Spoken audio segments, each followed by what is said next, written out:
Boa noite aí, galera do sexto semestre. Estamos aqui mais uma vez para gravar mais um vídeo para vocês a respeito de responsabilidade civil. O tema hoje, pessoal, vai ser responsabilidade pelo fato da coisa ou do animal. Alguns acadêmicos aí me mandaram algumas perguntas relacionadas a esse tema e eu vou procurar aí responder essas dúvidas nesse vídeo agora, beleza?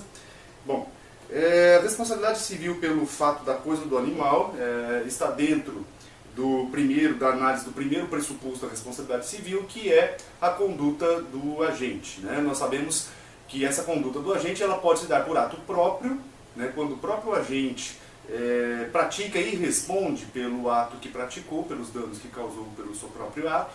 Nós temos também a situação onde um terceiro, uma outra pessoa vai responder pelo dano causado, né? Quando a situação do artigo 932, que nós comentamos no vídeo passado, né? E também nós temos a situação da responsabilidade pelo fato da coisa e do animal, né? Onde, na verdade, o proprietário da coisa ou do animal responde pelos atos, pelos danos, na verdade, causados por essa coisa ou por esse animal. Esse tema, pessoal, ele está no artigo 936 ao 938 do Código e ele envolve, na verdade, três situações. Primeiro, a questão do fato do animal. Segundo, a questão da ruína, pelo dano provocado por ruína de edifícios. E a terceira situação é a questão do objetos sólidos e líquidos lançados de edifícios, né? Então vamos à primeira situação. A primeira situação é do artigo 936, que vai tratar exatamente do fato do animal, né? O artigo 936 fala o seguinte: o dono ou detentor do animal ressarcirá o dano por este causado, se não provar culpa da vítima ou força maior. Primeiro detalhe que nós temos que observar aqui, pessoal, é que esse artigo aqui deixa bem claro que a responsabilidade pelo dano provocado por animais é objetiva e na sua terceira situação, na sua terceira modalidade, que é a da culpa presumida, né? O que nós temos aqui, na verdade, pessoal, é a inversão do ônus da prova.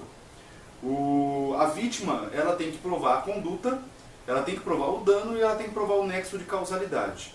E o proprietário do animal, o dono do animal, para se afastar, para se eximir do dever de indenizar, ele tem que provar culpa exclusiva da vítima ou força maior ou qualquer outra excludente de responsabilidade civil.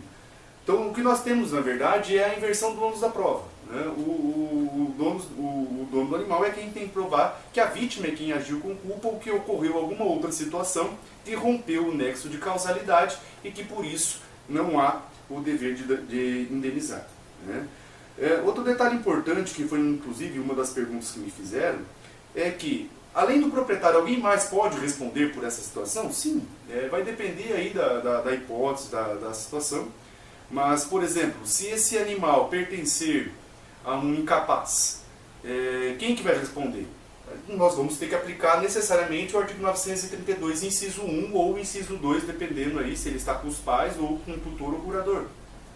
Então, quem na verdade irá responder vai ser os pais, o tutor ou o curador. Uma outra situação também que a gente pode lembrar aqui, o animal, né, ele está na guarda de um depositário, né? Eles têm lá, o pincher está sendo guardado pelo depositário e eventualmente vai lá o amigo do depositário visitar o colega e o pincher vai lá e dá uma mordida no calcanhar do depositário, né? Com aqueles sangue nos olhos, igual ele fica lá, né? Com aqueles olhos esbugalhados, assim, pá. Nessa situação, além do proprietário do animal, que ele em tese responderia, mas o depositário ele seria o primeiro responsável. Por quê? Porque ele, naquela situação ele tinha o dever de guarda, ele detinha o animal, né? E por isso ele responde também. Então não só o proprietário responde, mas em algumas situações outras pessoas podem responder, tá? A segunda hipótese que nós temos de responsabilidade pelo fato da coisa é relacionada à ruína de edifícios, né? Está lá no artigo 937 do Código, que vai falar o seguinte: o dono de edifício ou construção responde pelos danos que resultarem da sua ruína, se esta provier de falta de reparos cuja necessidade fosse manifesta. Aqui, pessoal, o que nós temos é a responsabilidade pela situação da queda, da ruína, de algum prédio ou de alguma construção. Durante a construção cai alguma coisa desse prédio e atinge, provoca danos na propriedade vizinha ou em quem está passando embaixo, né? A responsabilidade aqui também, pessoal, é objetiva e necessariamente duas pessoas podem responder nessa situação. O proprietário do edifício ou da construção, o dono da obra, e o empreiteiro, caso seja uma obra que está em construção, tá? Aqui também, pessoal, um detalhe que nós temos que observar é que o artigo 937 ele impõe uma coisa que nós devemos observar para que haja a responsabilidade civil, né? Ele fala lá na partezinha final dele o seguinte: se esta ruína provier de falta de reparos cuja necessidade fosse manifesta. Ou seja, a vítima, pessoal, quando acontece essa situação, ela tem que provar que havia necessidade de reparos, não foi reparado a construção ou o edifício, o proprietário ou o empreiteiro sabiam dessa necessidade, sabiam que a coisa poderia cair, que a coisa poderia desmoronar, que a coisa poderia ruir, e ainda assim não tomou providência. Nessa situação é que o proprietário e o empreiteiro irão responder, tá?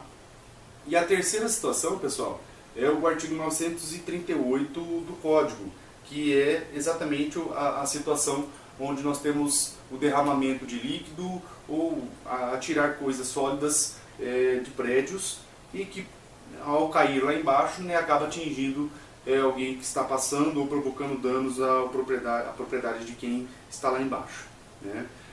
Artigo 938, pessoal, também vai falar o seguinte: aquele que habitar prédio ou parte dele responde pelo dano proveniente das coisas que dele caírem ou forem lançadas em lugar indevido, né?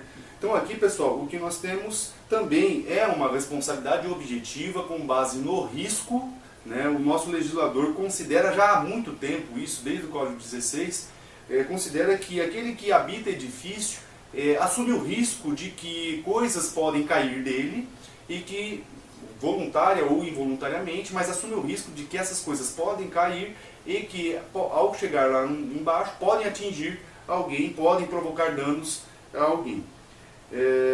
Então, pessoal, não interessa, não importa se houve a intenção ou não de atirar, né? Aquele vaso que está na sacada e que eventualmente escorregou e caiu, você tem que torcer para não acertar ninguém lá embaixo, porque se acertar, não interessa se foi porque você quis ou porque o vento bateu e derrubou, você vai responder, porque a responsabilidade aqui é pelo risco, né? A partir do momento que você deixou o vaso ali, perto, ali pronto para qualquer coisa, qualquer situação derrubá-lo, você acaba se tornando responsável, né?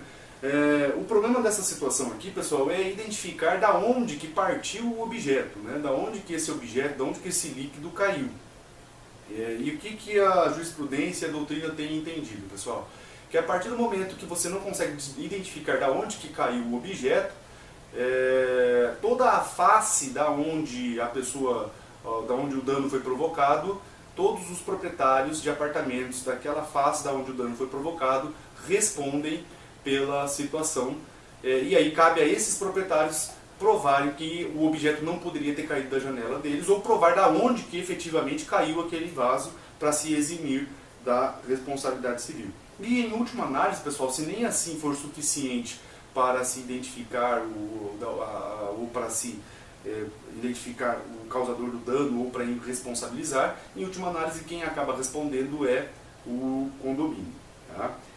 Espero aí ter esclarecido algumas dúvidas relacionadas a esse tema para vocês, tá? Em breve nós postaremos mais alguns vídeos aí para vocês. Espero que vocês gostem. Quem ainda não se inscreveu no canal, se inscreva. Nós vamos postar bastante coisas lá ainda.